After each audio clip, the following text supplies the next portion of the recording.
আমরা অনেক সময় অনেক ধরনের রোগে ভুগি, অনেক ধরনের সমস্যার মধ্যে আমরা নিপতিত হই। আবার অনেকে দেখা যায় অনেক ধরনের অসুস্থতায় ভুগি, কিন্তু একটি সঠিক লাইফস্টাইল বা খাদ্যাভ্যাস না থাকার কারণে ওই ব্যক্তির জীবনে নেমে আসে একটা দুর্বিষহ দিন। ওই ব্যক্তির জীবনে নেমে আসে একটা মারাত্মক কঠিন সময়।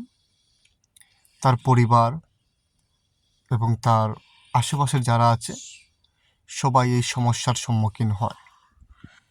অথচ কিছুটা পরিমাণে সতর্কতা অবলম্বন করলে আমরা এই সমস্ত সমস্যা থেকে আমরা উত্তরণ পেতে পারি।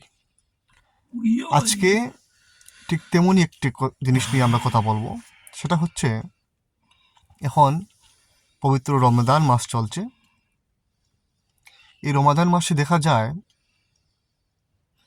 আমাদের আশেপাশে অনেক মানুষ আছে যারা কিডনিজনিত রোগে ভুগছেন।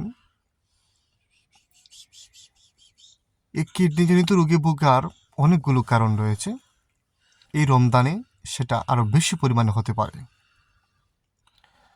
যেমন ধরুন, আমাদের মধ্যে অনেকের প্রবণতা আছে, আমরা ইফতারের সময় লেবু খুব বেশি পরিমাণে খেতে পছন্দ করি, লেবুর রস খাই, লেবুর পানি খাই।